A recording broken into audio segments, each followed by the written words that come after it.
All right, well, yesterday was the season 2 finale of The Pitt on HBO, and I noticed this season there's tons of new fans, tons of crazed fans with opinions. They're almost like Taylor Swift fans that decided to migrate to this TV show and have strong opinions about it, so I'm sure this um, video might get a lot of flack. I don't care, or whatever. Um, or maybe nobody cares. I don't know. But I wanted to give my thoughts on this season of The Pit, and honestly, I thought it was underwhelming coming off of season one. I'll give my reasons why. The thing I loved about season one is because, as we know, the show follows their shifts in the ER hour by hour, and I thought season one was incredibly entertaining because the cases of the patients coming in were riveting, honestly, and there was sexual abuse, there was people dying, all that. There was the thing that there's a theme now, obviously, through two seasons, that there's always something that goes wrong. And in season two, excuse me, in season one, it was the shooting at the concert, which was incredibly disturbing, and it was entertaining, dare I say, to watch. But season two, it was the stupid cyber attack hacker thing, and it was just like, okay, this is whatever. Like, there's no threat to anyone's lives, really, or whatever. But that was the plot that they went with, as it follows their shift on July 4th. And then in season two, it takes a closer look at everyone's personal lives. But the problem is, none of their personal lives, they don't dig deep enough because they only show them at the hospital. And none of it is really interesting to me. I mean, Mel is nervous about her deposition. She's angry that her autistic or special needs sister has a boyfriend. It's like, okay. Dr. Mohan's mom is being an annoying idiot. Who cares? Dr. McKay got asked out on a date. Santos is fucking Garcia, I believe her last name is, and she's grumpy. It's like none of these are particularly interesting to me. I don't know what's supposed to be interesting about these storylines.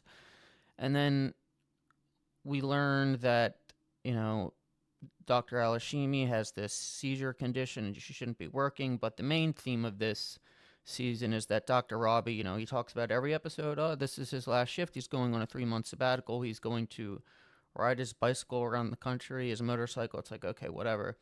And then we learn, like episode 11, 12, whatever, that he's actually suicidal and depressed and he might not be coming back. But the problem is it just doesn't come off as believable because every episode before that he seems perfectly fine.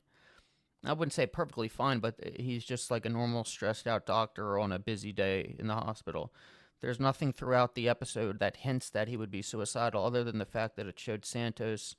There's a scene where she's peeing and you can see she has cuts on her legs, and they share like a moment where they're kind of like close to each other and maybe they bond over their depression, this, that, or whatever.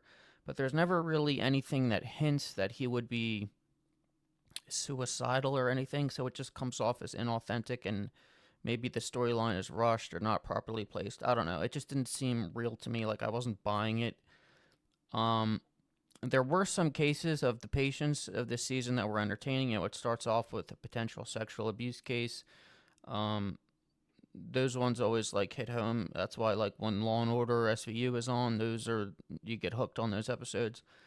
Um, you had the mother that was dying in the hospital, that the husband wanted her to come home, and the dynamic of the kids, and Dr. McKay was being very polite or whatever, and um, you had the other nurses crying. It took a toll on them. That was interesting, but for the most part, the other patients, there was nothing really interesting. I mean, I'm trying to think. I can't even remember. I mean, Becca's sister, or Becca, Mel's sister, came in with a UTI. The homeless guy got a haircut. There was a rape kit done. There was the ice incident. This show is, I wouldn't say it's political, but it talks about real world events, and that was one of them. But they kind of like totally forgot about it. And Jesse, one of the nurses, got like arrested, and it just showed how like fucked up ICE is. But then it just nobody cared about it anymore. It's like I don't even know. There wasn't really any memorable moments in this season. And then it ends with Dr. Robbie has the speech with Dr. Mohan about how he wanted to be a husband, a father, blah, blah, blah, blah, blah. And he's essentially just, we don't know if he's telling the truth or not. He's essentially just telling her that sometimes things don't go the way you planned in life, obviously. And then it ends the season about him holding the baby Jane Doe. Who knows? Is he going to adopt her when it comes back next season? We don't know. That's another thing. They never really, they just, the baby was just sitting there in there for 12 hours. That's another thing that could have been interesting that they didn't get to. So I don't know. Those are my thoughts on the season so far. It was a good show. It's entertaining, but it didn't live up to the hype after season 1, in my opinion. I know there's a lot of like I said at the beginning of this video, there's a lot of fans, the crazed fans that treat this show like a reality TV show. I'm not sure why. They're very dumb, like Taylor Swift fans. I don't know. I don't know. It's a good show, but this season was nothing special. Um, but I am excited to see where everybody is whenever it takes place in season 3. I don't whether it be 6 months from now, a year from now, in the TV shows time. Obviously, not in the real world, but we will see. I don't know. Let me know your thoughts. Give me a like, comment, subscribe, all that good stuff. I will see you guys next time.